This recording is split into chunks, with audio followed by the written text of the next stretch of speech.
the Instructor Podcast with Terry Cook, talking with leaders, innovators, experts and game changers about what drives them. Welcome to the Instructor Podcast. This is a show where I speak to leaders, experts, innovators and game changers to look at ways that we can help you improve your driving school and potentially become an even more awesome driving instructor. And as always, I am your splendid host, Terry Cook. I am delighted to be here, but even more delighted that you have chosen to listen, because today I've got another one of those special shows for you. Because recently, back in October, there was the Intelligent Instructor and ADINJC Expo, and I was delighted to be asked to record the podcast live again. So we have not one but two live recordings from that event for you. First up, we'll have myself and Sophie Thompson, and that'll be followed by Phil and Diane, who were kind enough to offer their recording to put out for you on here as well. But before that, we have got a lovely little interview with Richard Storrs, who's the man behind Intelligent Instructor. He is going to be telling us about how they are completely revamping what they are doing next year with the conference, and answering my question about why he thinks the DVSA should headline when I don't necessarily think they do. But before we get stuck into that, I want to take a moment just to ask you to give this show some love. Go and share it with some of your driving instructor colleagues, whether that's in your local associations, whether that's in your WhatsApp groups, whether it's sharing it with an individual, or even better, sharing it on social media. I would genuinely appreciate if you could do that, and also go and click subscribe as well. That'd be great too. But for now, let's get stuck into the show. So we are now joined by Richard Storrs from Intelligent Instructor. How are we doing, Richard? I'm very good, Terry. How are you? All the better for seeing your smiley face. Yep. So thank you for joining me today. I wanted to get you on to talk a little bit about the expo that's just been, and a little bit about what's coming up, because you know me, I love them. Now, I did miss a little bit of the last one due to illness, but I was still there. I still saw what was going on. So first of all, I just want to say congratulations, because I know you did record numbers. Was it 950 you had through the gate? Yeah, I think we counted 961 on the day, and we know a few people slipped through the radar without being scanned as they came through the door, as we tried to get as many people through, as we moving the queue through a little bit quicker than we thought. So yeah, it was a busy day. I think the record we set previously was 775 at last year's event. And yeah, we had 23% more this time around. So yeah, we were very surprised, but pleasantly surprised how popular it was. But the sun was shining. I think that probably helped. And it was a new location this year as well. So we moved to a bigger location at Newark Showground in Nottinghamshire, which I think that might have attracted a few new faces to that, just off the A1. So, you know, easy to get to the location. I think I'd agree. Is there anything that stands out for you for the day? Because, as I said at the start, I was quite ill and I had to go for a 2-hour nap in my car. But it felt like there was a little bit of new energy about it. It felt like there were some new speakers that I'd not seen before. It felt like being a different place. It felt like a different vibe and a few different exhibitors. So, what are your overall thoughts on the event? Yeah, we wanted to freshen things up. We'd been at Meriden for three years. Well, we 2019. We didn't run one in 2020 because of COVID, and then we were back there at 21 and 22. But we just felt we'd outgrown that venue, and the event had continued to grow year after year after year. So we did want to look at a different venue that was more pleasurable for the delegates in terms of moving around the venue. Bit easier to navigate around as well. So this was all on one floor. The seminar rooms were just off the main expo area. And there's a large space outside where we could do outdoor activities. So we spent quite a bit of time and effort working with partners to bring that to life. So we're very grateful to our headline sponsor, Actidote. And they brought a HGV on the day, which often you don't see at a driving instructor event. And they did some reversing challenges with instructors. So I think they were busy all day with the queues. I think Simon at Accidente's going to bring 3 HGV lorries to the event next year, just because wants to get everyone who wanted to have a go at doing that the opportunity to do so. So yeah, the sun was shining on the day, so we're very grateful for that as well. Obviously, we can't control that, but yeah, we just wanted it to be a bit of a fun experience. We understand that driving instructors are busy. They're taking the day out to come and visit us on the day, and they came from all different parts of the country. I think we do a delegate survey at the end of the day, and send it out, and people fill it in. And I think there was 12% who travelled over 200 miles to come to the event, and 23% had travelled over 150 miles to come to the event. So we know that, that they come from a long way away. So we just wanted them to learn from fresh speakers. You're right, Terry, we've got a few fresh faces, and, we're always looking for people who think they can cover a relevant subject on the day to come forward. It's not a closed shop. We want to keep things fresh. And, the variety of different subjects were covered on the day in 3 different areas.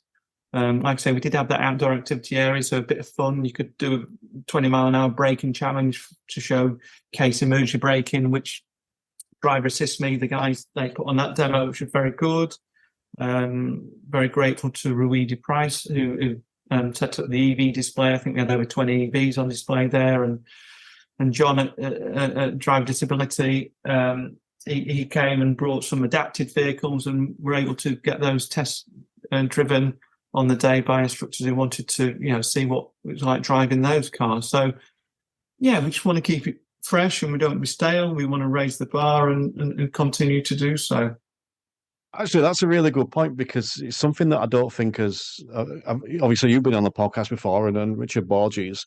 I don't think we've said this before, that if someone was listening and they're thinking, I could go and present at one of those events, they can reach out to you and put that as a proposal, can they? 100%, yeah. And if we think it's relevant and it's a subject that our instructors on the day would find interesting and different, obviously, we're keen to get fresh people, fresh faces who are competent at speaking and covering relevant different subjects on the day. Obviously, we'll have the core level of speakers, some familiar faces there. Barry, who's brilliant from the ADINJC, and Ray Seagrave, to name just a couple. We'd always get some representatives from the DVSA to give an industry update. We had Love Day Riders chief exec who was there, and we had a couple of other DVSA people talking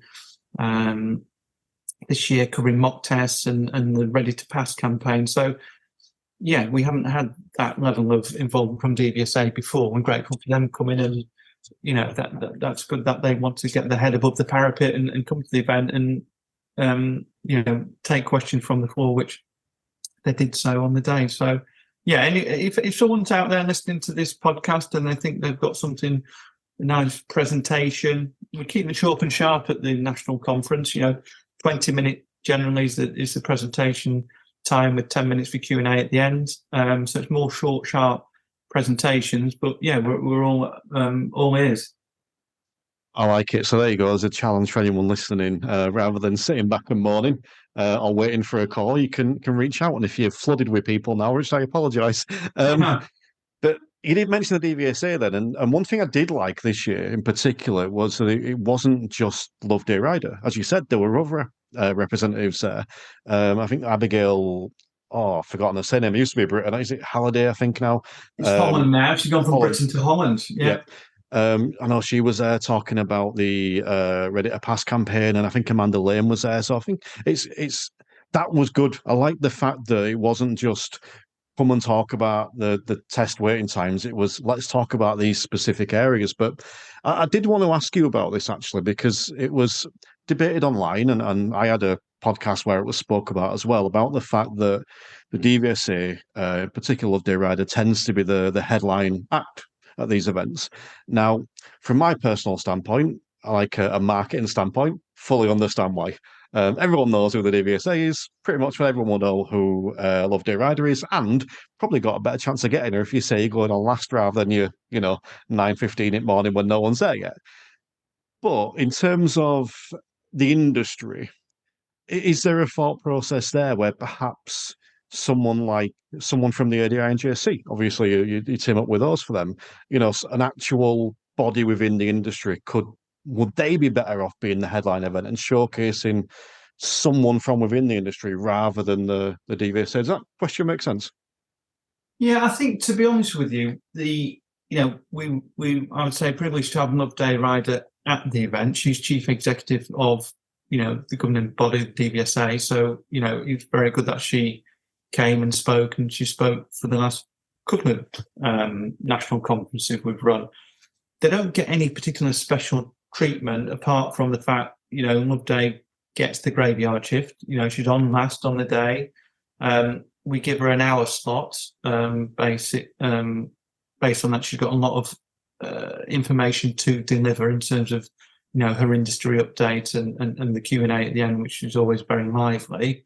The other speakers on the day, they get equal billing really, and we want the variety on the day for speakers covering, test day nerves, mock tests, driving in with a disability, marketing, tax advice, road safety. So, we want variety. It's not a DVSA show at all. But yeah, Love Day is probably the most recognised name on the agenda. Whether people view her as the main reason to come on the day, we don't really know. I know she does get a large audience, but this national conference we just had, there was standing room only for a lot of the speakers as well, which we were pleasantly surprised at. And actually for next year's conference, we're already planning that now. We do need more seating on the day. So we're going to be back at Newark. We'll have more seating in that live stage area so everyone can get a seat. And we know there was a few issues in terms of hearing if you stood at the back. So we're looking at having headphones for a bit like a silent disco. You might have seen that, which will help with people hearing what the speaker's actually saying, and also help, quieten down the noise in that main expo area, because it was a real, it was busy. So, it's a nice problem to have, because there was 950 plus in that room, all chatting to exhibitors and one another. So there is going to be a large din. It's a nice problem to have. And, the acoustics in that place weren't the best, but we have to play the cards we're dealt with, really. What I would throw in there as well is that, I say I went home early, so I didn't see Love Day, but quite a few people come to me and said they were impressed with her this year. And previously, I think they'd said she'd felt a little bit blasé and repetitive, but it felt like this year she's like stepping up a game a bit. So, had good things to offer. And I think the other thing I'd chuck in there is that was just on the main stage. So I was in there were two other rooms as well where people were talking, and the audio was fine in those. There was no issue there. It was just on the main stage where there was the audio issues, wasn't there? But the room I was in, I was the last speaker, so technically I was headlining that room. So I'll settle for that. Yeah. You mentioned there as well about the audio issues. So I'm glad you touched on that, because the other one I wanted to ask you on slightly was the queue, and I think the queues that are there tend to stem from because people are getting the passes, so they're queuing up to register to come in, and that side of it. Obviously, it's not ideal. Is there any ways you can mitigate that going forward? Or is it just a case of doing the best you can? Yeah, and thankfully it was a glorious day on that Sunday. So the people that did patiently, and driving such not very patient people, as we know, thankfully they were very patient and queued very nicely, as British people tend to do. And got into the venue. The issue we've got is that most people who come to our event come for the full day. So whilst we had an extended period for the registration period, we opened it slightly earlier at 8:15 this year. It just wasn't big enough, because we get a big bottleneck of people trying to get in between 8:15 and 10 o'clock, and getting that volume of people through the door at that time is a challenge. So we realised that was a frustration for many on the day. So for next year, we're looking at, instead of having a lanyard and a name badge printed on the day, and the reason we don't pre-print those is that we have twice as many people registered to come to our event on the day versus those that actually turn up. So we've got over 2,000 people registering with us. just had less than 1,000 who turned up. So that's quite a lot of waste in terms of printing 2,000 tickets and having all those laid out. So we have to do it on the day as efficiently as we possibly can. We do realise that there is a bit of a bottleneck with that system. We do appreciate that next year we do anticipate maybe another 20% through the door. So there might be 1,200 people through the door visiting our event next year. So what we're looking at is doing electronic tickets. So very much like when you go on holiday, you've got a boarding pass, which is on your phone. All you need to do is show that, you get scanned, proves that you've been to the event. We can then issue you with the CPD certificate at the end of the day. And then we know how many people come through the door. So that's what we're looking at doing. And we're working with the guys at Go Roadie to look at doing that. And hopefully they work their magic once more, because they're brilliant at what they do. And that will still allow the exhibitors to scan the QR codes, which we've invested in that system. So that is a good way of them contacting the delegates thereafter. And it's quick and easy for them to do, rather than waiting and spending 1 or 2 minutes each time getting the delegate to tell them their name, telephone number, email address, and maybe missing out a digit, and then you can't get a hold of them. So we've got a very efficient system of delegate registration in place. And so, yeah, moving to an electronic format of ticket would speed up the process of getting through the door. And, we don't want people waiting half an hour, 45 minutes to get into the venue. And like I say, we were quite lucky that the weather was kind to us this time. But if it had been raining, that would have been a big problem for us this year. So, yeah, we know we got a few things to improve on, and the audio with the headphones. We're also looking at maybe doing a marquee outside as well to give us more capacity for we know people that come to our event, they want the content on the day. So that's what we're looking at doing as well. So there's a couple of things that we can do instantly that will improve the event going forward for next year. I do want to ask you about next year, but I think it's right that I say something here, because what you're doing is brilliant. You're putting on this event that is free for me as a driving instructor, and anyone else wants to attend, it's free. And, I've come on here and spoke today, and I've told you about some of the areas that I had concerns of. I loved it. I did being on last and the audio and the queue, but you're still doing this event for free to me. And I think there's a real delicate balance there between someone coming to you and saying, really enjoyed it, but, could you have a look at these in future? And someone just having a moan.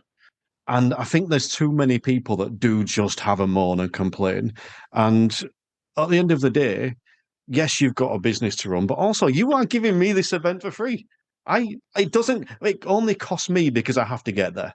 I'm not paying you. I'm not paying for the event or anything. I literally go down and get to take in, 6 hours worth of CPD, a massive variety, as much as I want. And I just think that, yes, I think it's right that we maybe come through and say this was a problem or this was my opinion, but also just want to take a moment to thank you for doing it, because at the minute, you're the only show in town doing that. So, I appreciate it, and I think you do a cracking job. Is there room for improvement? Yes, you've identified it, but no one else is doing it anyway. So, it's a big thank you from me.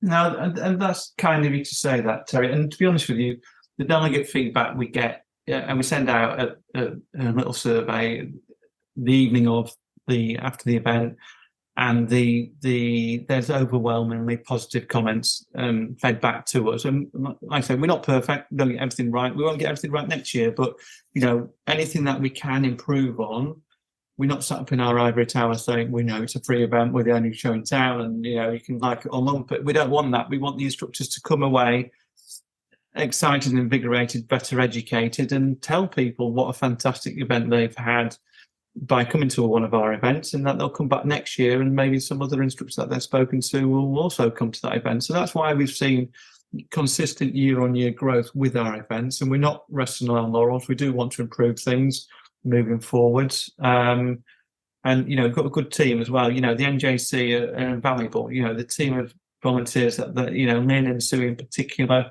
are instrumental in helping structure the content on the day, and they're brilliant. They all muck in and they do it out of the goodness of their hearts, and we couldn't do it without the guys at the NJC, and that's really helpful. They've got years and years of experience. I'm not a driving instructor, they are, and it works very well with how we work with those, and long may that continue.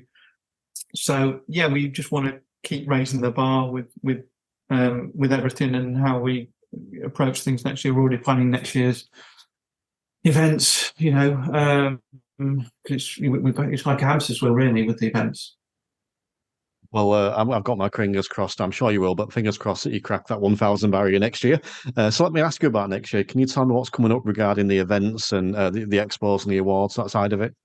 Yeah, so next year we're going to keep things a little bit fresh by mixing things up. So we're still going to be running the free to attend event at Newark Showground. We're doing that on the 29th of September. So Sunday, the 29th of September 2024, we're returning to Newark Showground for the national conference. Again, we'll run that in association with the NJC. But the spring event, we're mixing that up a little bit. So whereas the last couple of years we've been running that event down at Kempton Park in Middlesex, we're actually going to change it up a little bit. So that's going to be paid for events. So delegates will pay a fee to come to that event. It's going to be a one-day conference, one main stage with 10 to 12 different speakers delivering really exciting content on the main stage. We'll have an expo area for them to engage with the exhibitors on the day. That's going to be held at Yarnfield Park, which is a conference and event centre complete with an on-site hotel. So the night before that event, quite uniquely, we'll be running a networking dinner the night before.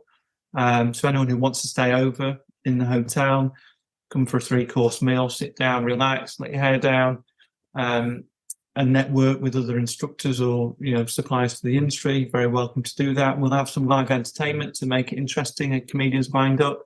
We'll present some of the Intelligent Instructor Awards that will be announced previously in February.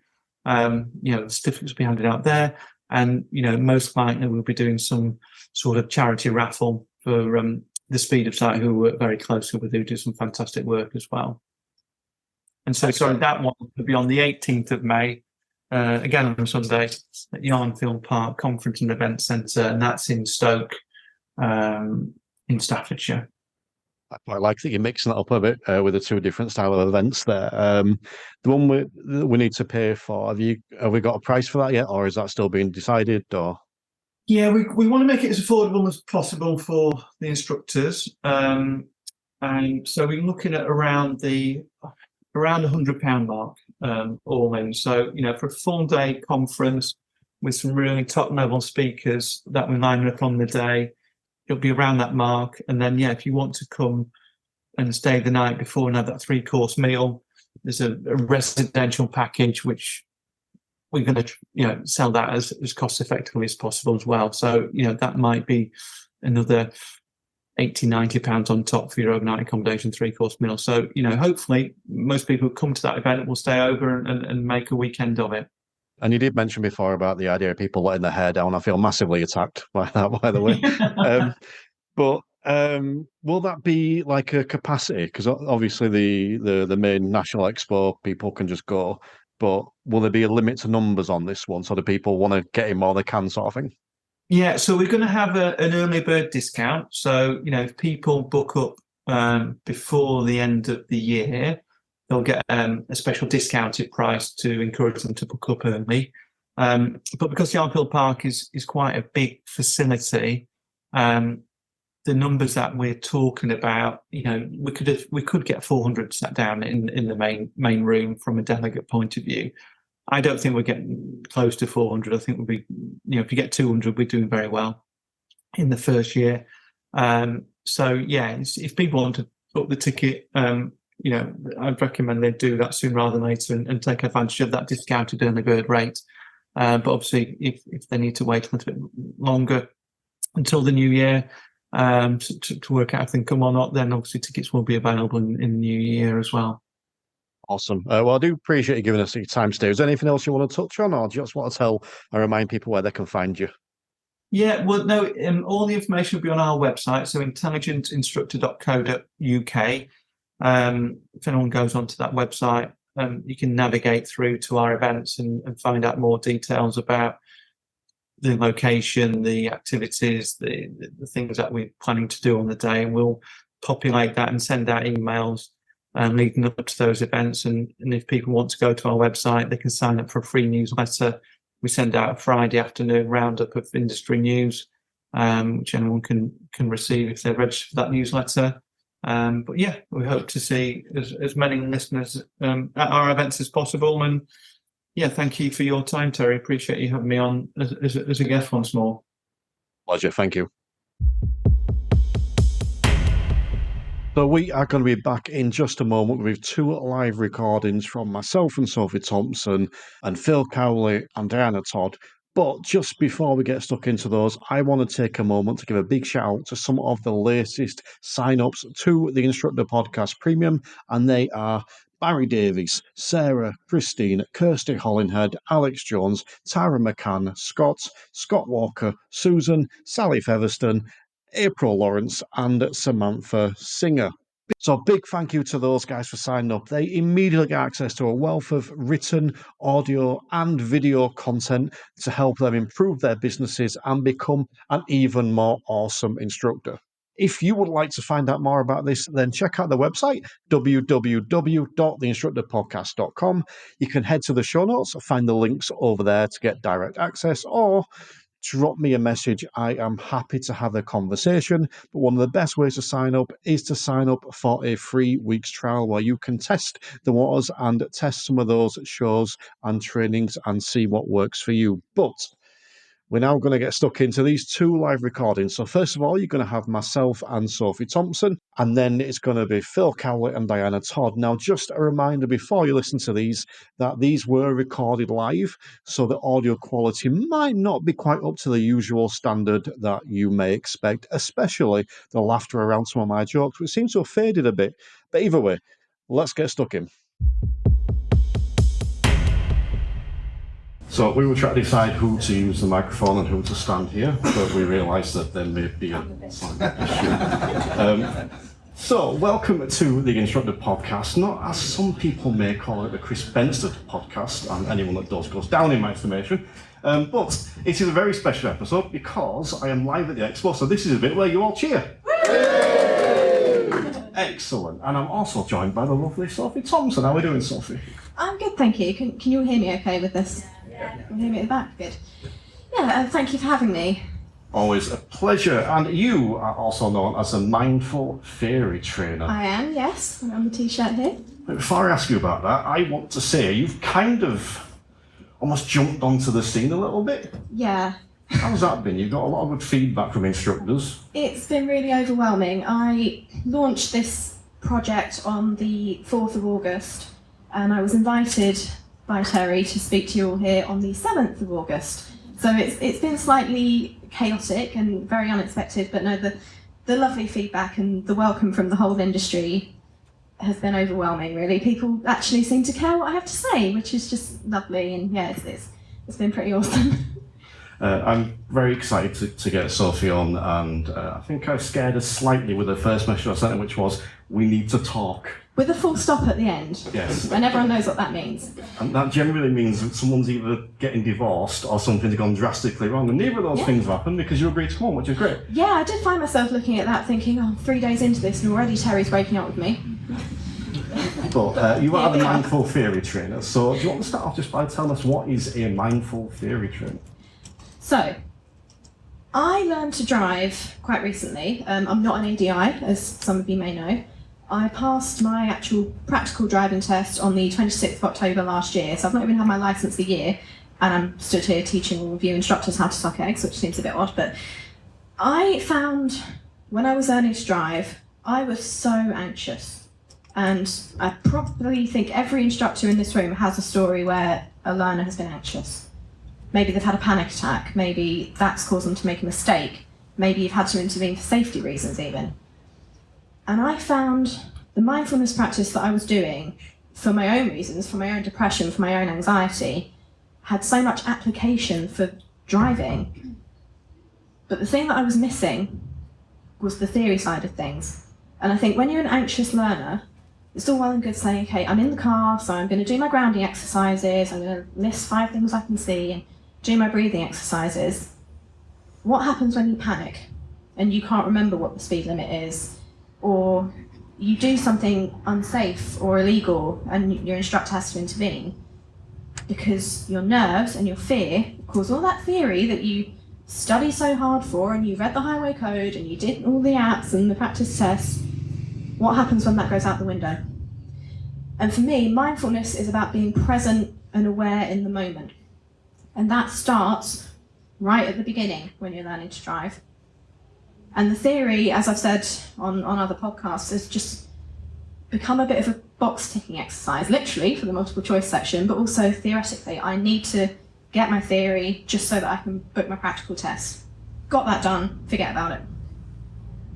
But the theory is the foundation for safe driving for life. And if we can bring mindfulness into that, then when we're driving, when we're having our lessons, when we're taking our test, we've got the awareness and we can use that to ground ourselves in the theory of what we're doing.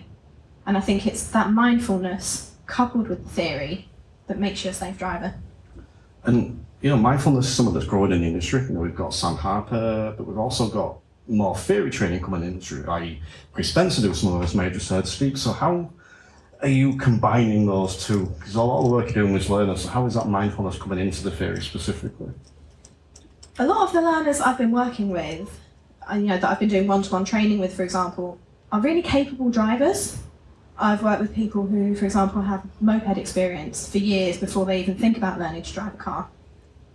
And they're really intelligent and they're capable and they understand the theory.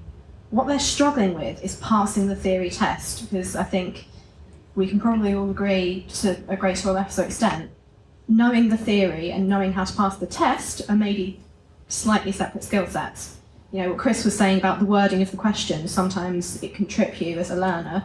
You know what to do when you're in the car and you're presented with the real world situation, but when it's written in front of you in words you don't understand, that's when it causes you a problem. And I think the mindfulness for anxious learners can help with the theory, because I know people who have taken the theory test upwards of 5 times because they know what they're doing, but then they sit in that little room, in the little booth with the headphones on, and it's a really slightly strange environment because it's so quiet. And if you're anxious and you're sat there in that quiet and you can hear your own heartbeat and you're trying to click at the right time for the hazard perception and you're shaking, that's going to be the issue. Not necessarily that you can't do it or that you don't know or that you don't understand, but that your anxiety, or in my case ADHD, is holding you back from showing what you know. So if we can be mindful in the study of the theory, we can be mindful in the theory test and we get that lovely pass certificate, and then we can move on to be mindful in the application of the theory. I can remember taking my part 1, and it was like the first time in morning was the appointment, and it was at Christmas, so it was black, dark and snowy. So I thought, it's like rush hour, so I'm going to get into Bradford City Centre really early, and I wound up getting to the test centre about an hour and a half early, and it was locked and closed. I thought, right, I'll go for a bacon sandwich, and everywhere else was locked and closed, and it was snowing, and I'm literally sat outside the test centre waiting for it to open in the snow. So then when I go in, I've got my coat and my hat on, and it made me take it all off. And I can remember sitting there, my hands shaking up, thinking, I think back now, I thought, I wish I'd had some mindfulness stuff at that time. That would have been quite useful. So do I, in all honesty. I mean, I know I've told this story before, but when I did my theory test, I was 5 or 6 months pregnant. I was running about 15 minutes late, so I was literally running down the road to get to the test centre to try and get there in time. And I think they're only supposed to give you 5 minutes leeway, aren't they? Or they don't let you in. And I said, I'm pregnant, I ran here, let me in. And they let me take the test anyway, because it just happened to be the guy's first day. And if I'd had a bit of mindfulness training back then, I'd have done a lot better than I did. And I don't mind admitting, despite the fact that I train other people in theory, I scraped a pass. Chris talks about people failing by 1, I passed by 1. And when I did the practice test, I was getting 90, 95, 100%. So what went wrong? Well, I panicked. And I don't want to see that happening to other people. So we bring the mindfulness in and then we show what we can do. I think that's the key. It's not just about the fact you'll use it all the time, is it? It's just as a tool for when you do need it. Absolutely, yeah. It's just another thing to have in your toolkit. I'm also keen to ask about the type of people that are coming to you. Are you finding it is predominantly people that are struggling with anxiety and that type of stuff? Are you getting that eclectic mix of people? I'm getting quite a mix. There are anxious people, there are people with ADHD. I helped someone quite recently who was struggling to actually figure out how to answer the questions because of dyslexia. And he was a really good driver. He knew what he was doing, but the questions weren't accessible to him. So, I mean, to go back to what Chris was saying about motorway studs, that one was a really big issue for him because he couldn't understand the wording of the question, but the way his dyslexic brain was working, he couldn't visualise what was where and imagine that picture and apply it to the questions. He passed his practical test with 0 driving faults because, as I say, brilliant driver, but the way the test is structured just wasn't accessible to him, and he failed it 5 times before he came to me. It was just a case of using the mindfulness skills to bring out his knowledge in a way that worked for his dyslexic brain. I'm also curious, have you had ADIs and PDIs coming to you regarding the theory stuff? And if not, is that something you offer? It's something I'm gradually branching out into.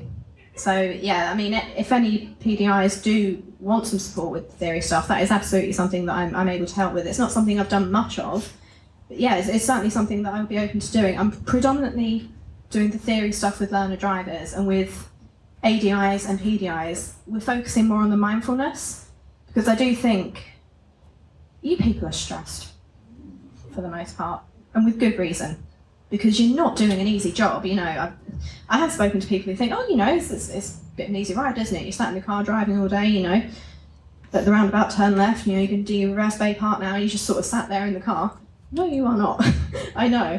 And I think that, for me, I mean, I probably split my time doing as much of that as I do the actual theory training with learners, because it seems that there is a real need for it.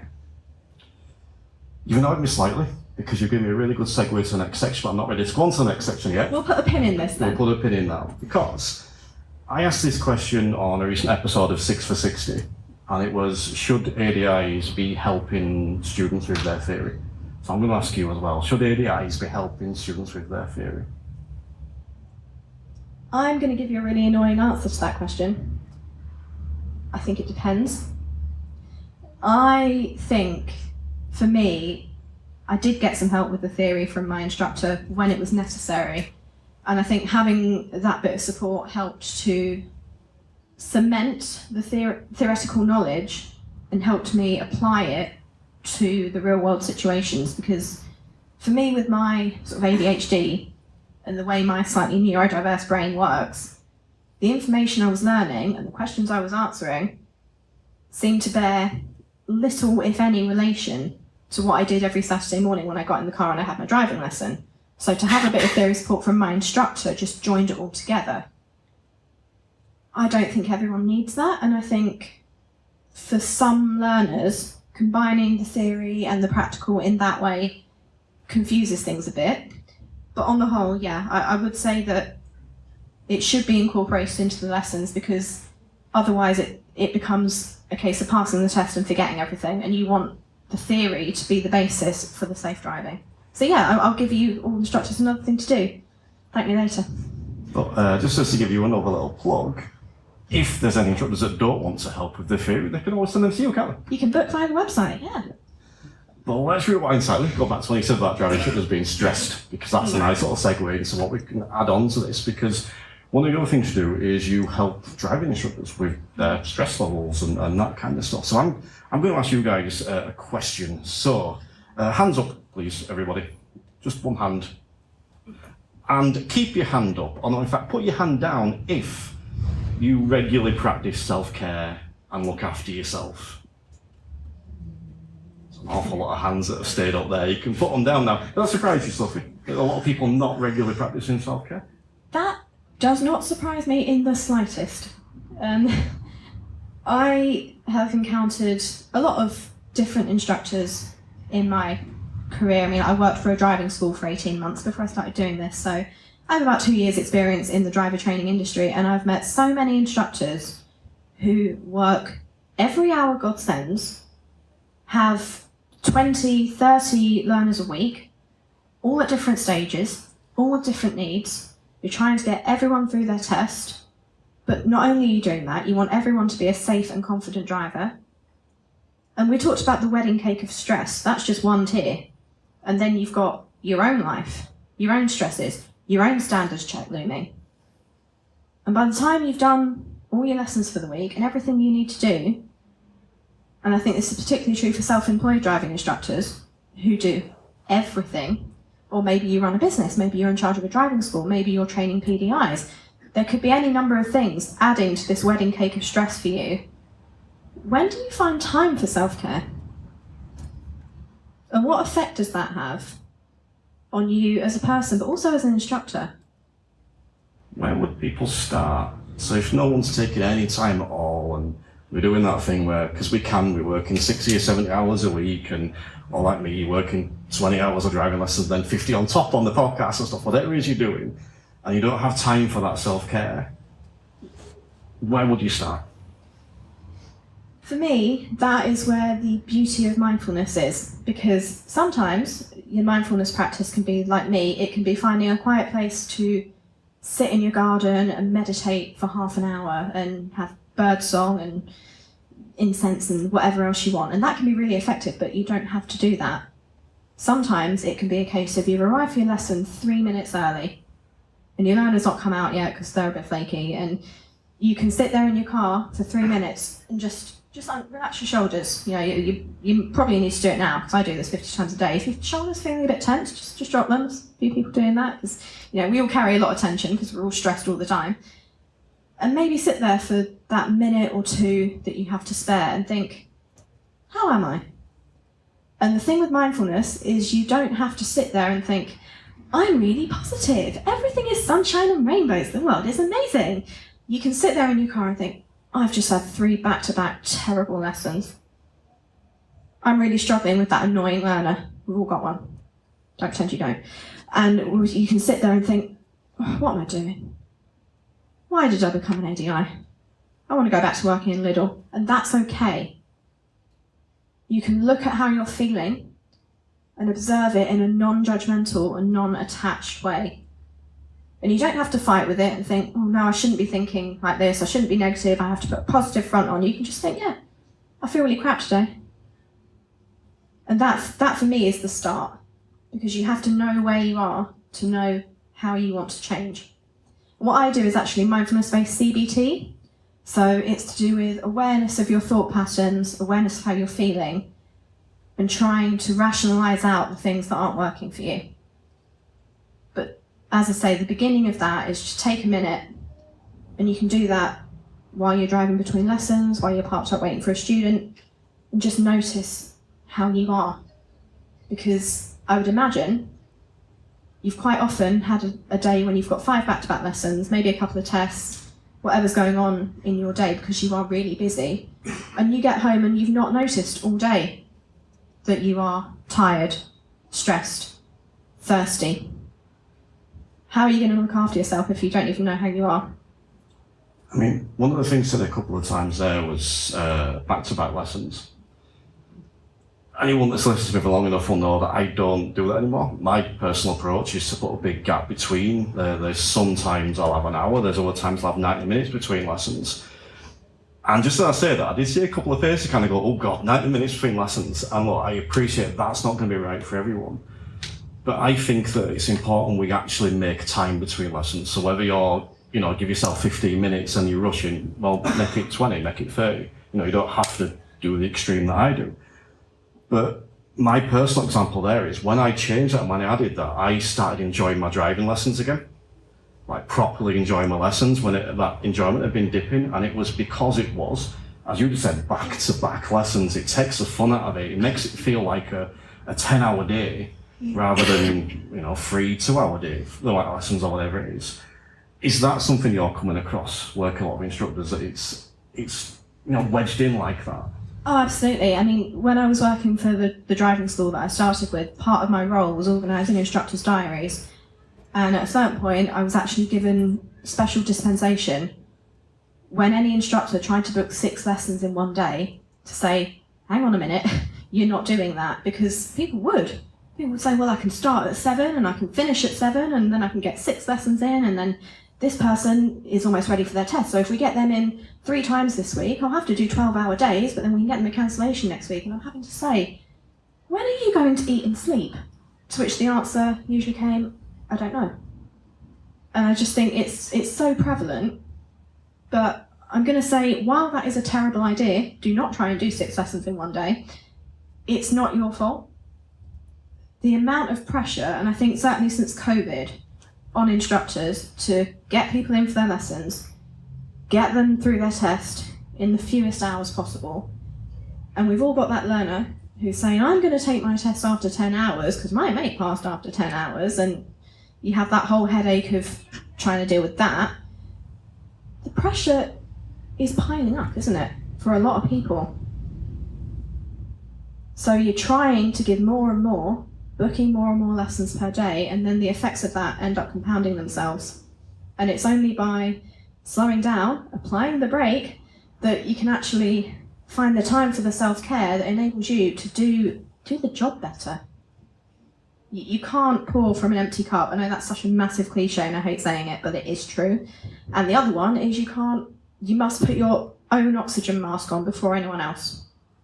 So why don't you try not working 12-hour days and instead be in the moment, like Terry does. Have a bigger gap. Maybe, I know this is going to sound radical to a room full of instructors, but hear me out. Take a lunch break. When was the last time anyone did that? And not a sandwich in one hand while driving with the other. I just think, I'm really passionate about this, and I feel a bit of a twat sort of saying it because I'm not an instructor and I'm telling you how to do your job. But I have seen the effect it has on people. I have seen instructors burnt out. I've seen instructors depressed. I've had them crying at me because they want to quit the industry because the job is pressuring them so much. And I'm giving you permission, not that you need it, but I'm giving it to you, to put yourself first. Do some self-care. Trust me, it will pay off. I mean, for someone that's not an instructor, you've got a pretty good grasp of how we run as day to day. So they tell me. You're not the first person to say that, actually. I think the thing we're doing now, and I think maybe this is where I found it hard, so perhaps some of you guys will find it hard, is that what you're effectively saying is help less people and earn less money. Yeah. How do we overcome that? Because that's quite a big thing to change. It is, and I'm just going to touch on what you said there about earn less money. That's not what I'm saying. Please pay your mortgage. What I am saying is do that in a way that is not going to burn you out. So you need to find a balance. If you need to work 60 hours a week because you have a mortgage and you have to feed 7 kids, okay, fine. But let's take these mindfulness concepts and make them work for you. So you don't necessarily have to change what you're doing. You don't have to go to having 90-minute breaks between lessons or doing car park yoga, which I think is a brilliant idea and you should trademark that. But what you can do is, as I say, if you've got 5 minutes, check in with yourself between lessons. It's probably so tempting to go between lessons thinking about your previous lesson, thinking about the tests you have to book, thinking about who's got their theory coming up, thinking about who failed their test last week and now you've got to fit them in the diary again. And you've booked someone else in their slot because you thought they were going to pass, and what are you going to do? And then you've got, your phone calls. This was a thing back in my old job. I was always ringing the boss between lessons, and it's like, give him a break, come on. Take those 5 minutes. Slow down, because you can only do what you can do. And I think a really twee phrase that I've been using is that you can only operate within your personal speed limit. Quite like that analogy. But you don't have to change what you're doing. We can use these concepts to make what you're doing work for you in a more mindful way. I think, again, you make some really good points there, and one key one is if someone comes to repossess your house, they won't accept, but at the expo, Sophie said. They won't, so please don't try that. Yeah. But, you mentioned car park yoga then, which I have no idea where that reference is coming from, but it's individuals, isn't it? So like for me, I find those 90 minutes work really well, but for me, that's not just about, sitting down doing that. It's about doing a bit of yoga, it's going for a walk, and it's doing stuff like my social media as well. So that 90 minutes is beneficial to me. So how important is it that each individual instructor in this room gets a system that works for them, rather than just going, yes, what Terry said and Sophie said. Oh, it is absolutely vital. You don't have to do anything that I tell you to do, or not do anything that I tell you not to do. It is about making mindfulness your own. So what you said about social media, that could be a really useful tool, especially if you're self-employed or if you're within a smaller driving school, or even the bigger ones. You know, you can use that to network with other people and talk about how it's going. You know, I talk to loads of instructors every week, often in the DMs, and we'll just say, oh, how's it going? Well, I've had a bit of a difficult week with my training, or I've got a load of tests coming up, I'm really stressed about it. And you can use that as your mindfulness thing. Make connection with other people a priority as a way of checking in with yourself. Or you can use that time to go and do some downward dog in a car park if that's what works for you. You can use that time to maybe find somewhere quiet, as I say, have a bit of lunch and blast some music. Listen to a podcast, maybe. You know, it's all about doing what you enjoy. It doesn't have to be incense and whale song. It's just taking some time for yourself. And a lot of people find mindfulness and meditation and all these techniques a little bit daunting because they think, I have to sit and I have to clear my mind. That's not what it's about. It's about noticing what you're thinking, non-judgmentally, and making it your own. You don't have to sit there like some kind of Buddhist monk. You just have to take a break. That is literally all I'm telling you to do. I'm constructing a whole business out of telling you to take a break. But on the surface, it really is that straightforward. So just do what feels right for you, because it's for your benefit. There are no rules. And a little top tip for me, if you do yoga in the car park, do not do downward dog in the empty space. You need to do a pose where you can see the incoming car turning into the bin. Cobra or sun salutation or something. Yeah, and I'm not saying that from experience. I am curious though, and I appreciate you may not be able to go into specifics here, but with the instructors that got in touch with you, what are the other problems you've seen? I'm interested to see how much they resonate with the audience.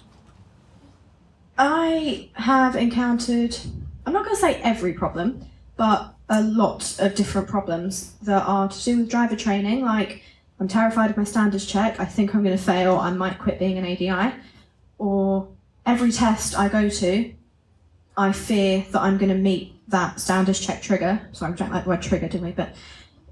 And there's that constant fear hanging over them for every test, and there's all these different driver training related issues.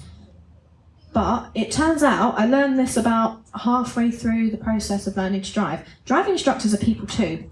So you're going through things. You are dealing with relationship issues. You're dealing with illness, bereavement, personal problems, financial issues. You name it, people are dealing with it. And you bring that with you in the car very often. And what's happening is you're not finding time for yourself. So you're not finding time to address those issues. And then you're in the car trying to get your students through your tests. And if your students are anything like me, they're going to have a panic attack while trying to turn right at a junction and then spend the next 10 minutes regaling you with all their childhood trauma. I did that once in a lesson, genuinely. And I sat in my instructor's car crying because I had a mental breakdown in the middle of a lesson because I stalled. And he had to take all of that on and try and calm me down, and then go to his other lessons the rest of the day where he had 4 other learners who all had their own issues, and you're absorbing that like a sponge. And then you go home to find you've had your invitation for your standards check that day. And then anything else. I mean, I'm not even going to list examples, just, you know what's going on for you. You know what's stressing you out. You know what's there in the back of your mind when you're trying to teach a student the reference points for a bay park, or not, as the case may be. I'm not here for that debate now. But every possible issue that you could have comes up. And it's all about finding the key things that underpin that. And I think that's why mindfulness is so helpful, because it's a few basic strategies in your toolkit that you can use, and you can bring out whatever a day in the life of an ADI throws at you. I mean, reference points for your bay park. We cover all the exciting stuff on this one. We're not going to start an argument with that one. Yeah, if anyone wants to come and fight me on that in the car park, I'll see you outside. But let's picture that day. You kind of just described it. You've had your 3 lessons or whatever. Your students had a terrible one. She's crying. They're upset. You have one where you've had to grab the wheel because stuff's going wrong. Then you get a cancellation, so you're down on your money. Then you get home, and I can see Stuart Locker in the back. So you get that dreaded brown envelope that's about the standards check, and you're stressed to hell. Yeah. What do you do?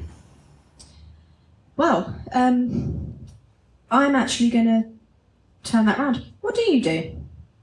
Anyone want to give me some examples of what you do? Yes. I always make sure I've got at least one day down my allotment. Nice. Completely stress-free. Nice. Allotment. Yes. That works. I mean, I knit, which is actually not dissimilar. You've got your plants, you've got your knitting. It's all these things quiet activities that give you a bit of headspace and a bit of calm time. Anyone else have anything they do? It can be constructive or not. Yeah. Football. Yes. Sport, exercise. It's all part of looking after yourself. Yeah. Martial arts, punch things. Yeah, please punch more things. Not your learners. But it's all about finding something you enjoy that gives you balance. You need to work hard and you need to play hard. So give yourself a break, like I've said repeatedly. Find something to do that gets you out of your head. That conflicts with what I just said, because mindfulness is about noticing what you're thinking and why you're thinking it, but sometimes what you need to do is stop ruminating. How often do you do that? I mean, I do it all the time. I lie awake thinking about 7 different emails I haven't replied to, and what am I doing tomorrow? What admin have I got behind with, because ADHD, I don't keep on top of anything. Get out of that for a bit, would be my advice. And then, once you've done that, you can return to your car, to your learners, and say, okay, I've had a break. Now I can check in with myself. Maybe I'm okay today.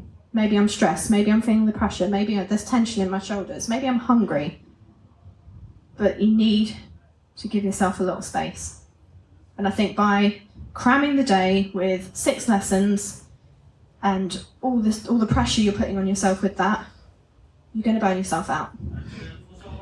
So I must admit, on this mindfulness presentation, I did not expect to get punching and violence brought into the equation. But we are coming to the end now, so all that's left for me to say, first of all, big thank you to Sophie for joining me today. And thank you to you guys for coming along. It's been a pleasure as always.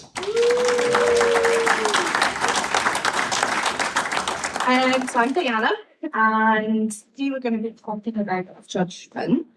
And the skill, it's the one that most of us don't teach.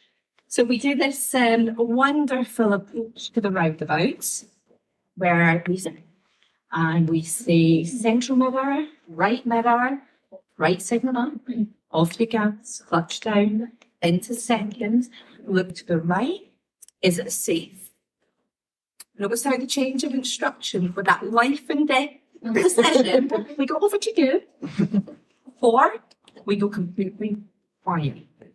So today, in our presentation, we are going to give you a little bit of tips, tools, techniques that you can use when exploring this skill with your pupils. Yeah, so judgment is one of Lou's high-flying skills, and so that's what Diana taking that on. So the high 5 skills are car control, awareness, planning, anticipation, and judgment. We've slightly changed it for our high 5 questions. So the way we sort of have our 5 levels of questions is you have a action question, which is your very basic. If you were, say, approaching your carriageway, you may ask the pupil, where are you going to look? Now, what you're looking for there is a action for them to do. You then move on to your awareness question of what are you looking for, and then a anticipation question of what might that car do, and then we stop there, or most of us stop there, and then we're on to the planning, and that's what are you going to do.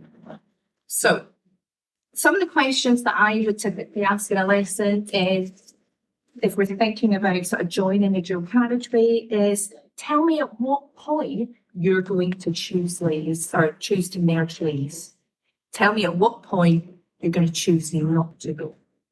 Equally, that's just as important in that life and death decision. You need to understand their thought processes, and that comes into the planning. So moving on to judgment then. Like Diana said earlier, we find that a lot of PDIs don't necessarily teach judgment, partly because it's quite hard to teach, I find, because there's so many different factors that go into making that decision. So what we look for there is that we should be having those conversations with pupils, because when you go driving, you make hundreds and hundreds of mini decisions every single time you go driving. So we need our learners to not just know how they make that decision, but how they're going to then make those decisions as they move forward in similar situations when we're not in the car next to them. So if they can sort of analyze how they make those decisions, they can then apply that as they move forward. The best thing about judgment for me, especially in part 3 of Sanders Check, if you invest the time in digging a little bit deeper into judgment and how those decisions are made and the insights into those decisions and all the lovely factors that we take into account when we're just going through life, and harness them in the journey of learning to drive, then you guys can exploit that in your part 3 and in your Standards Check. Extract that information with really simple questions like, how are you deciding that? Because you've already dug a little deeper in your previous lessons. So if we incorporate this daily into our sort of journey, if you like, it is an absolute gift when you get that opportunity to do so in your part 3 and your Standards Check. By simply asking prompt questions, and then the pupil does all the showing off for you.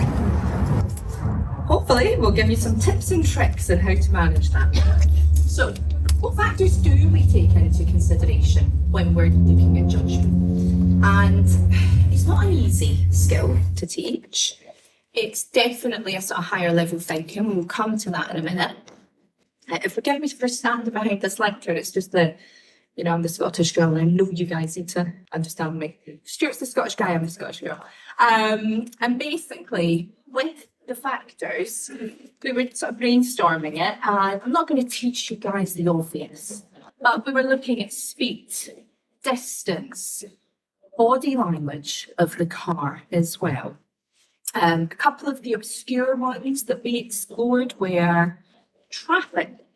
How busy is it? Because if the traffic is busy, I'm going to take a smaller gap, a safer smaller gap, I don't know where this is being recorded, a safer smaller gap than I would if it's quieter. I'm going to be more decisive in my choice of getting out there. Vehicle type, who am I giving a view to? Is it a bus? Is it a lorry? Or is it an Audi? Or any sport car of choice.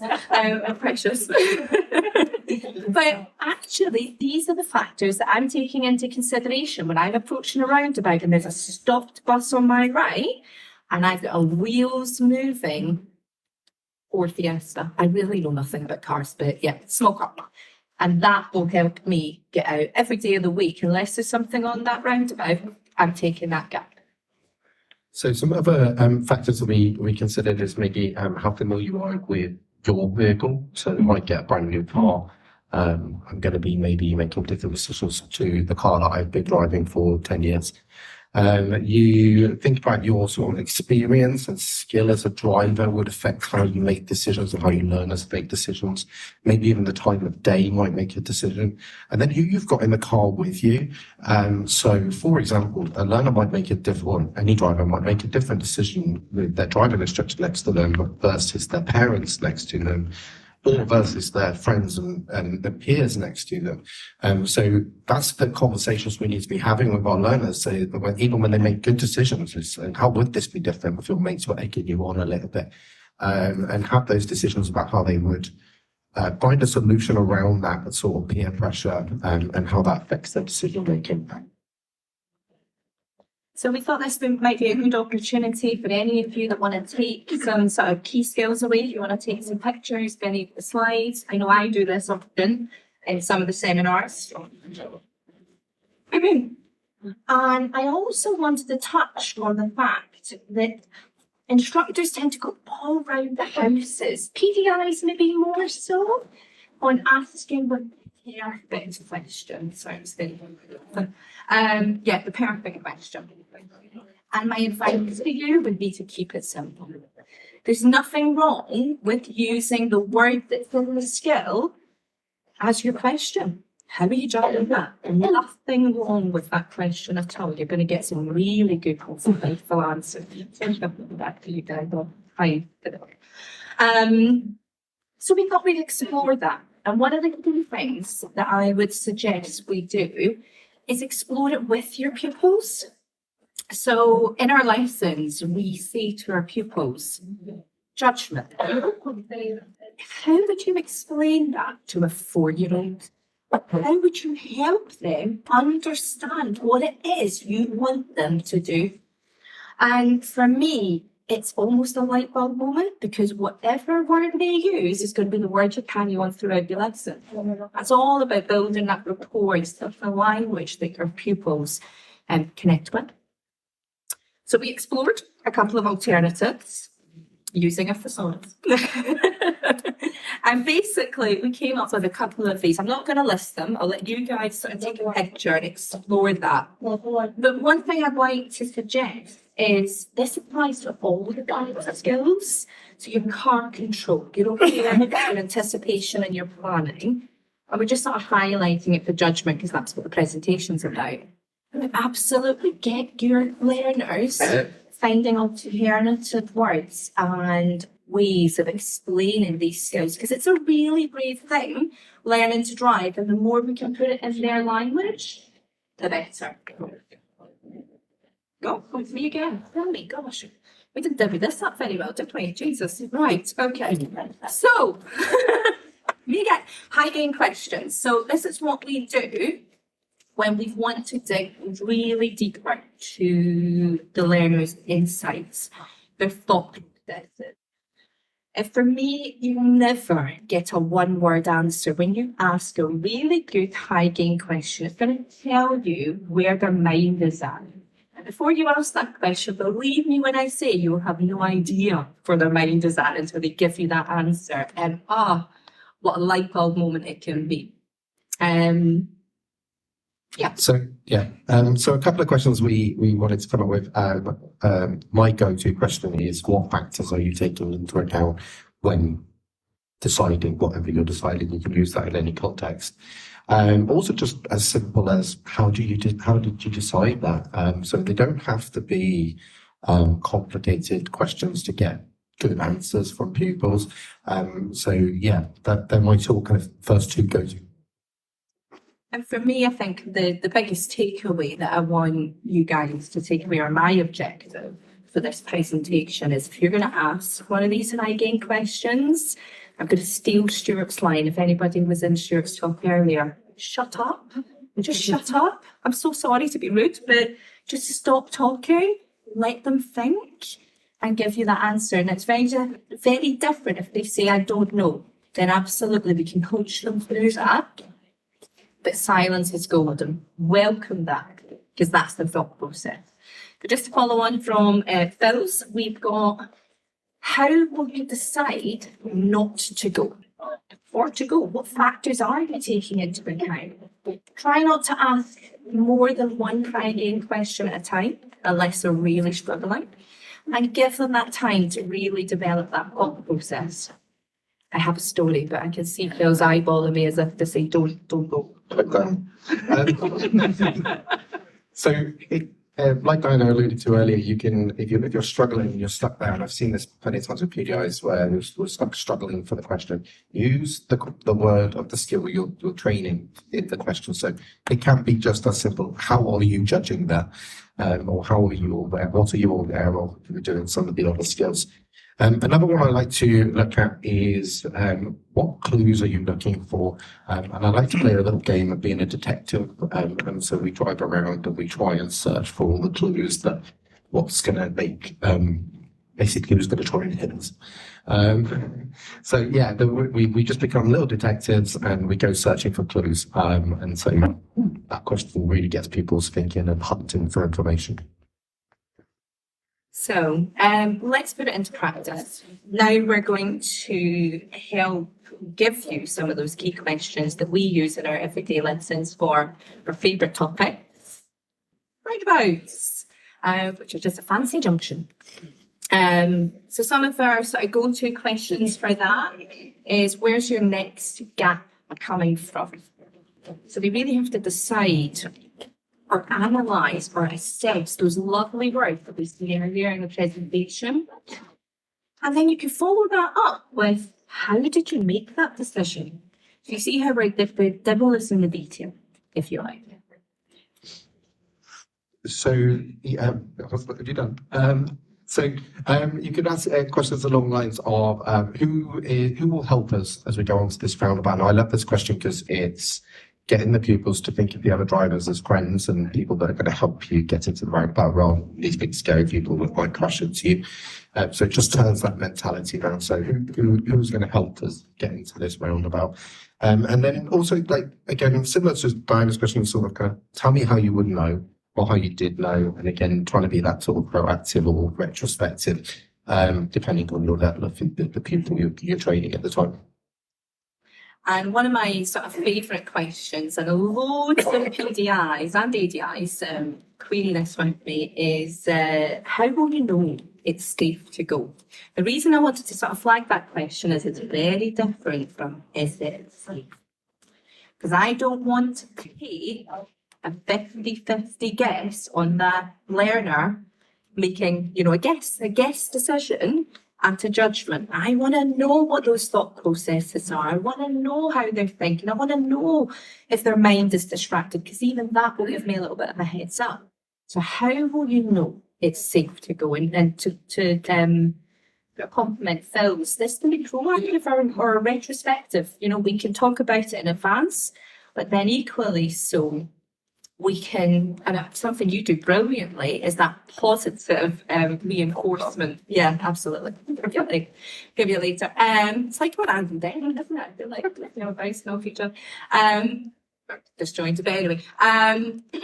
So yeah, how will you know that it's safe to go? And it can be proactive, or how did you know it was safe to go? Was it a good decision? Yeah, tell me why. So it's all about that devil in the detail. So another thing I like to do with my learners is reinforce that they made a good decision or a poor decision, I suppose you can, but personally, I go to the positives. And so once we've exited the roundabout, I will ask my learners to check their mirrors and see where the car is that they've just moved off in front of. How close is it? How far away is it? Is it more than you expected or less than you expected? And it helps them sort of go, well, next time I see that situation, I know that I'm going to have this space once I've moved off. And it just reinforces those sort of kind of brain connections that was the correct decision because I saw the evidence of it once I exited the roundabout. So doing that with pupils will really sort of reinforce that they're getting it right, and that can then kind of help them in the future without necessarily thinking. And another little game that I like to play, works really well at roundabouts, but just emerging at junctions in general, is the yes and no game. Put your hands up if you've heard of it. Fabulous. If you haven't heard of it, we have a little QR code at the back, so you can scan it and it'll give you, it's one of my lessons, please don't judge. But it's quite a meaty lesson. It's a long lesson, but it will give you an insight into that yes and no game. Basically, what we do is on approach to the roundabouts, I get the pupil using one word, yes or no, can we go? Is there a gap? And what will happen is, as they're coming up to that junction, they will decide, just looking at the size of gap, they can't even see the verdict or whatever it would be to the right yet, and they're making that decision. The best thing about this game is, who here's done the Diane Hall workshop with the monkey and the chimp and the brain and stuff? Yeah, excellent. It sort of calms down your amygdala. The amygdala is that sort of fear thing. Or a monkey or whatever, something that's going off in your brain going, there's a scary roundabout, I think it's a cheetah. It's a roundabout, that's all it is. And what that will do for the pupils will get them to logically calm that anxiety down. Yes, yes, yes, no, no, no, yes, yes, yes. And they just glide out of there. It's like that beautiful light bulb moment. So try it. Please feedback and let me know if it works for you as well. It also sounded like a guy from Father Ted sometimes. Oh my gosh. Do you want to click the next one? Thanks. So, cyclists, and there's so many things going on when we see cyclists, and so many decisions and judgments that need to be made. Like how far away are we going to keep from the cyclists? How far are we going to be when we overtake? How fast are the cars coming towards us? How far away are the cars coming towards us? There's just a billion decisions being made. And so, again, it shows that importance of why we need to be having these conversations with our learners and getting them to dig into those sort of different factors. So one of the questions I would ask a pupil approaching, but you have to kind of make sure you get these questions in early enough because they need time to think before this is how will you know it's safe to overtake the cyclist? So again, going back to what we're talking about roundabouts, not is it safe to overtake the cyclist, because you get that yes, no. It's how will you know? And they start then hunting for that information of what they're going to need to see to overtake that cyclist. One of my go-tos as well, especially with cyclists, because we can't always, sort of be ready for them. They might come across us when we haven't gone through that process yet, is to use a controlling question. And many of you who would have listened to Lou is control before educate. Absolutely. In fact, all the trainers would say that too. So we will say things like, give me 2 reasons why you're going to overtake that cyclist. So I'd suggest that type of question, or give me 2 reasons why you're not going to overtake that cyclist. I suggest that these are slightly later on in the journey. So we've missed the boat on the high gain question, and we're having to control that learner's environment. And then we're still digging into the details. But if we've had a theme here, we don't want it to be a 50-50 guess on, is it safe to overtake? Give me 2 reasons why you are going to overtake. So they go and overtake, and they give you their 2 reasons. So another one I use if particularly if we've been stuck behind a cyclist for a while, I will ask the people, rather than wait for that opportunity and then they don't take it, ask them, well, what are you going to need to be able to see to take that gap? And again, that gets them thinking like, well, I need a long straight, or I need a gap in the traffic. And that way, when they do see it, they're able to then take it. We're not having that conversation at that point because we've then missed the opportunity. So it's being that proactive again and getting them thinking before the event, so that when the event happens, we can learn from the positive of them getting it right. And then once we're overtaking the cyclist, we need to, I hear a lot of instructors talk about like how far away from the cyclist should you be, and they're looking for like 1.5 meters. And again, that's not the important question. The important question is, how have they got away with working out how far away from the cyclist they need to be? Do they know how to judge that 1.5 meters or where to place their car? So again, it's like, rather than the fact, they need the way of working it out. So we didn't give you a chance to do this, but feel free to take some pictures of those questions if you want to use them in your lessons from now on. What I might do is, after the presentation, I'll back to the roundabouts one and give you some of that. Okay. So the next thing that we wanted to talk about was eating pattern. And this is the one that really messes up our learners in terms of that decision-making process and the judgment. And it's a bit of a meaty topic, pardon the pun, because there's so much going on. And some of the little judgment questions that we ask on there are things like, how are you going to know that that car is giving way to you? Or how will you judge what the car is going to do? Have you got a way of working that out? That's your goal. And then sort of last but not least for me is, how will you know what the car behind is going to do? So there's lots of things digging deeper, not only on what's going on in front of you, because that's where they're locked on. It's a little bit like a a sort of fighter pilot. They lock on to the bus that's coming towards them, but forget that Maverick's coming up the side with the parked car. And getting them to scan and be aware and then include that in that decision making. Yeah, so Brian's talked there about the other vehicles around you, and you also need to have an opportunity when teaching in traffic to discuss how we're judging what we're doing. So when we are pulling into gaps, how are you judging your speed? Have you got a way of working out where you're going to place the car? So that those factors of like how big is the gap, how much time have I got to get into the gap, that sort of thing. And then moving on, another game I like to play when we're doing meeting traffic, also use on roundabouts as well, is the no stopping game. So we challenge our pupils to drive a certain distance, a certain amount of time without stopping the car. And again, this works really well for their judgment because they have to look so much further down the road, work out what the cars are doing so much earlier, and they're having to make those judgments on what the cars are doing, but also what speed am I going to do so that I pass that car at the right time and not have to stop and put my handbrake on and go into first gear and then I'm sat there for 20 minutes. So yeah, the no stopping game works brilliantly for meeting traffic and other skills as well. Okay, so give me a chance to take some pictures of that if you think it would be beneficial. And one of the sort of key things that we wanted to do today was give you something to take away. So it's all very well, coming to the expo and make some really good notes, but just like our learners, we need to then put it into practice. So you have some homework. And actually, it's really simple. All we want you to do is think about the decisions that you guys make daily. How are you making judgment decisions on your day-to-day driving? And I am going to tell the story because we have time. I'm really sorry.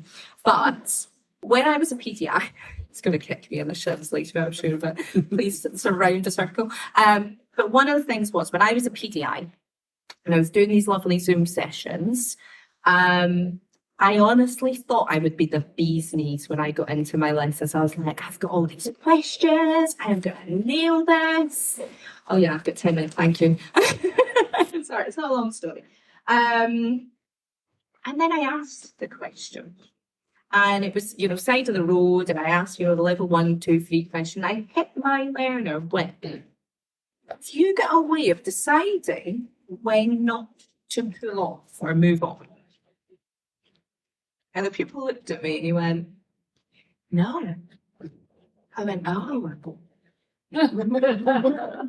Okay, so anyway, there's your gap, let's go. So I had no substance behind it. I had all the questions, but I hadn't analysed how I make a decision to help them understand. So by all means, throw it out there to your pupils to give you the answers, but see if they genuinely hit you with I don't know. Help them. But in order to do so, you need to understand what factors you guys are taking into account. Does that make sense? Yeah. So, thanks. So write down a few questions and don't overwhelm yourself. Now, actually, we did this for our presentation, so we've obviously given you a whole bunch of questions that you might want to go away and use. Don't try and use them all at once because one of your people will be like, what the hell are you doing? And also, it's going to overwhelm you. So pick 2, 3, write them down, stick them on your dashboard and do them until they feel natural. Reword them so they make sense in how you talk as well. But actually, to be honest, I would do that for what you've done for the whole day. I'm sure you've been to loads of talks and got loads of information. Don't try and go put it all into one lesson. Just like pick one thing, do that for a week or a few days. Move on, put something else, and don't do it until you can do it. Do it until you can't not do it. And that's when you know it's ingrained in you and working. And last but not least, evaluate them.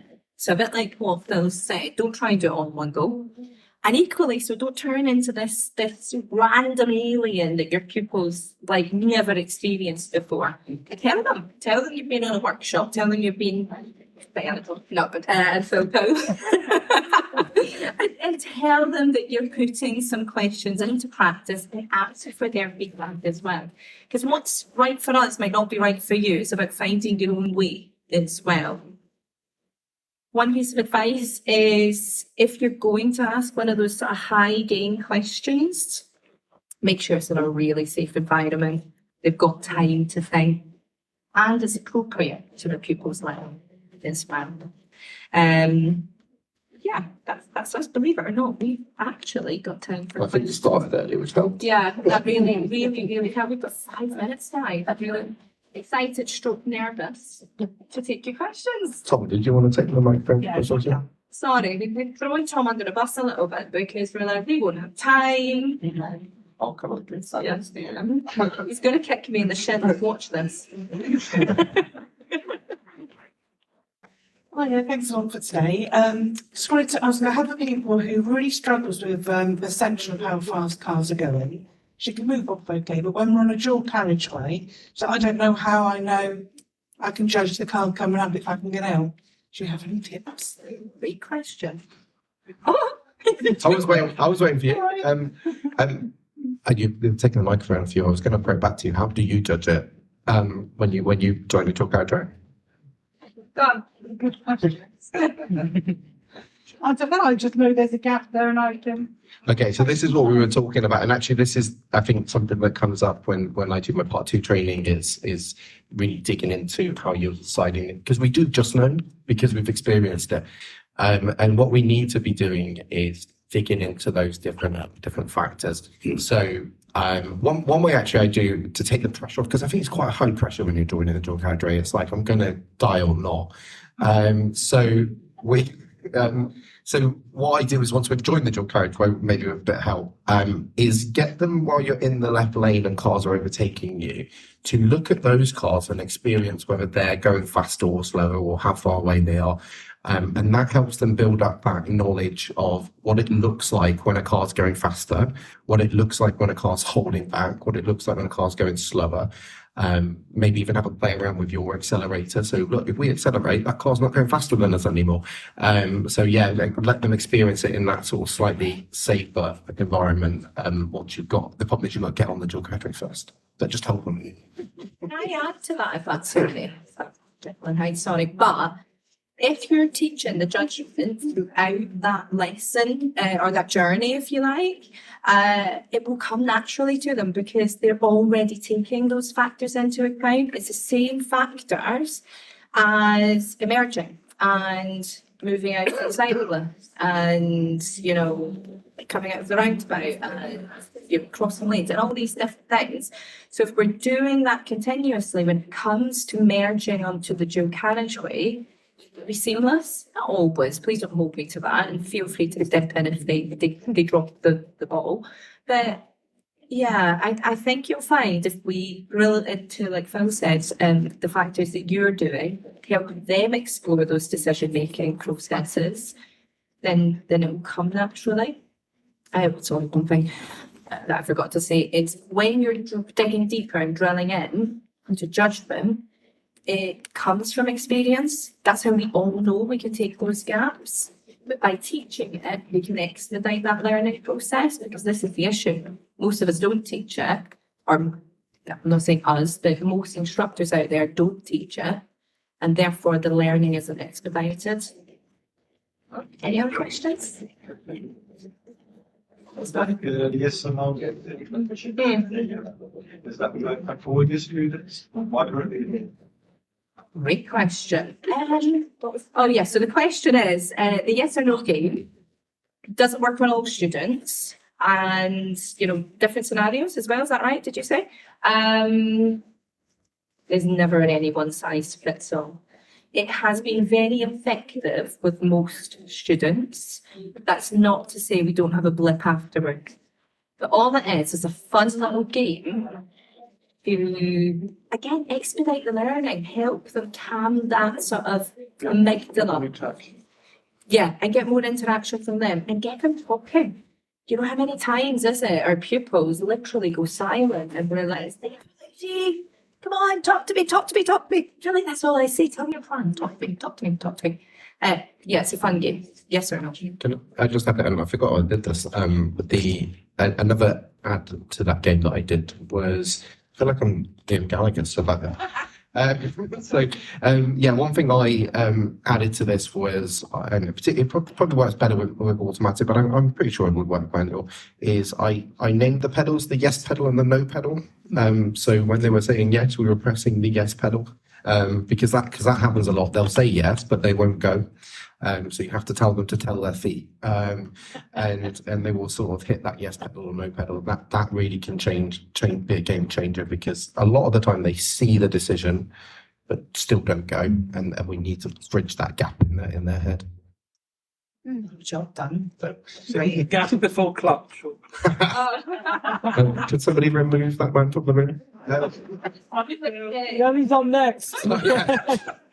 Thank you. Oh, have we got one more question? Last one? Normally, ABC guide doesn't mean Oh, an ABC guide on how to deal with complex roundabouts. Is that right? Not in 2 minutes. I was like, he's waving in at me. He's waving in. Let's have a conversation afterwards. I know that would be super helpful for everybody else that likes how Tom's like getting antsy. Thank you so much, guys. I really appreciate it.